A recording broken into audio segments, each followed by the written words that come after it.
حضرت داؤد علیہ السلام کی قوم کی کس سرکشی کی وجہ سے انہیں بندر میں تبدیل کیا گیا۔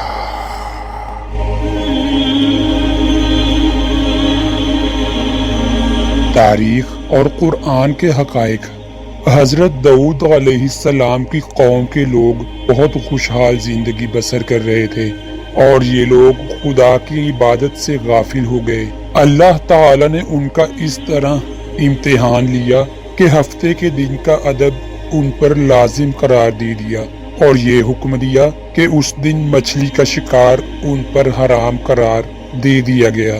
تو اس میں آزمائش کا ایک پہلو یہ تھا کہ ہفتے کے دن بے شمار مچھلیاں آتی تھیں، جبکہ باقی دنوں میں کم آتی تھیں، اور اس وقت ان لوگوں نے سمندر سے کچھ نالیاں نکال کر خشکی پر چھوٹے چھوٹے حوض بنانے شروع کر دیے، اور ان نالیوں کے ذریعے ہفتے کے دن حوض میں مچھلیاں جمع ہو جایا کرتی تھیں، اور اس کے بعد نالیوں کا منہ بند کر دیتے اور حوض میں اکٹھی ہوئی مچھلیاں اگلے دن پکڑ لیا کرتے تھے۔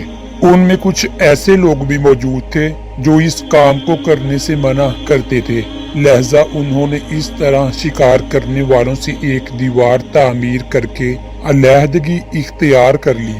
حضرت داؤد علیہ السلام نے شکار کرنے والوں پر لعنت فرما دی کہ ایک دن کوئی بھی شکار کرنے باہر نہ نکلا، تو انہیں دیکھنے کے لیے کچھ لوگ دیوار پر چڑھ گئے۔ انہوں نے دیکھا کہ وہ لوگ بندروں کی صورت میں تبدیل ہو گئے ہیں۔ یہ شکار کرنے والے لوگ 3 دن تک زندہ رہے، لیکن کچھ کھا پی نہ سکے۔ 3 دن بعد یہ ہلاکت کا شکار ہو گئے، اور اس طرح انہیں اللہ کی نافرمانی کا بدترین انجام بہت بھگتنا پڑا۔ اس واقعہ کا ذکر اللہ تعالی نے قرآن کی سورۃ البقرہ میں کیا ہے، اور اس کی تفصیل سورۃ الاعراف میں بھی۔